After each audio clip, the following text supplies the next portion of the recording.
அன்புள்ளம் கொண்ட அனைவருக்கும் என் பணிவான வணக்கங்கள். இன்னைக்கு நம்ம அக்பர் பீர்பால் கதையில முக்கியமா இந்த நாட்டில் முட்டாள்கள் நிறைஞ்ச இந்த நாட்டில் அறிவாளிங்கிட்ட கூட ஈஸியா பேசிடலாம். ஆனால் இந்த முட்டாள்கிட்ட எப்படி பேசத்துனே தெரியலன்னு ஒவ்வொருத்தரும் புலம்புறீங்க இல்லையா? அதுக்கு இது சரியான கதையா தான் இருக்கும்னு நான் நம்புறேன். வாங்க ஸ்ட்ரெயிட்டா கதைக்குள்ள போயிடலாம். அக்பர் ஒரு நாள் பீர்பாலிடம் பேசிக்கொண்டிருக்கும் போது ஒரு புதுமையான கேள்வி ஒன்று எழுந்தது. உடனே பீர்பாலிடம் முட்டாள்களிடம் எப்படி பேசுவது என்று அக்பர் கேட்டார்.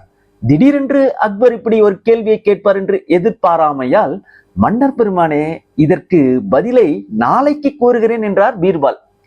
மறுநாள் காலை பீர்பால் டில்லிக்கு அருகே உள்ள ஒரு கிராமத்திற்கு சென்று ஒருவனிடம், நான் சொல்வது போன்று செய்தால் 100 வெள்ளிக்காசுகள் தருகிறேன் என்றார். அவனும் பீர்பால் சொல்வது போன்று செய்வதாக கூறினான். உன்னை நான் இப்போது மன்னரின் அரண்மனைக்கு அழைத்து சென்று மன்னரிடம் அறிமுகப்படுத்தி வைப்பேன். அச்சமயம் மன்னர் உன்னிடம் சில கேள்விகளை கேட்பார். மன்னர் என்ன கேள்விகள் கேட்டாலும் நீ வாய் திறந்து பதில் பேசாது மௌனமாக நின்று கொண்டிருக்க வேண்டும் என்றார். பீர்பால் கிராமத்தானை அரசவைக்கு அழைத்து சென்றார்.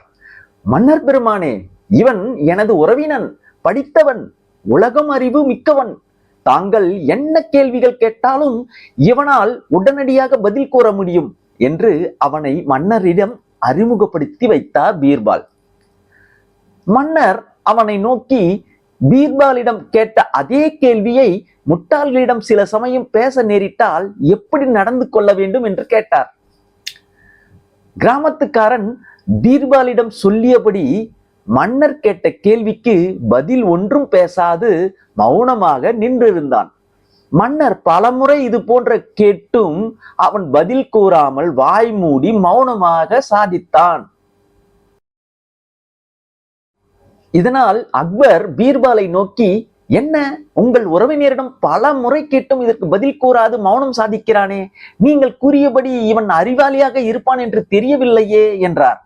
பீர்பால், மன்னர் பெருமானே, தாங்கள் கேட்ட கேள்விக்குத்தான் பதில் கூறிவிட்டானே இவன் என்றார். நான் கேட்ட கேள்விக்கு இவன் எங்கே பதில் கூறினான்? மௌனமாக நின்று கொண்டிருக்கிறானே என்றார் அக்பர். மன்னர் பெருமானே, நேற்றைய தினம் முட்டாள்களிடம் சில சமயம் பேச நேரிட்டால் என்ன செய்ய வேண்டும் என்று தானே கேட்டீர்கள். அதற்கான விடையைத்தானே தன்னுடைய மௌனத்தின் மூலம் விடை கூறியுள்ளான்.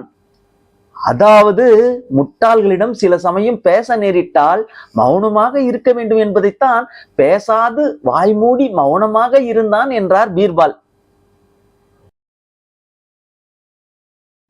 முட்டாள்களுக்கு உதாரணமாக தன்னை குறிப்பிட்டாலும் முட்டாள்களிடம் எதனை பற்றி பேசினாலும் அவர்களுக்கு தக்க பதில் கூற முடியாது. ஆகையினால் அவர்களிடம் பேசாமல் இருப்பதே சிறந்ததாகும் என்பதை உணர்த்திய பீர்பாலின் நுண்ணறிவை பாராட்டினார் அக்பர். அவ்வளவுதாங்க இந்த வீடியோ பதிவு. இந்த வீடியோ பதிவுக்கு முன்னாடி விக்ரமாதித்தன் கதைகள்ல ஒரு 2 கதையை நான் அப்லோட் பண்ணியிருக்கேன்.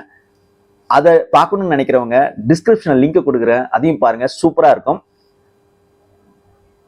இந்த வீடியோ பதிவு உங்களுக்கு பிடிச்சிருந்ததுன்னா லைக் பண்ணுங்க, சப்ஸ்கிரைப் பண்ணுங்க, உங்க ஃப்ரெண்ட்ஸ் ஃபேமிலிக்கெல்லாம் ஷேர் பண்ணுங்க, கூடவே பெல் நோட்டிஃபிகேஷன் தட்டி விடுங்க. அப்பதான் அடுத்த போற வீடியோ உங்களுக்கு சேரும். நன்றி, வணக்கம்.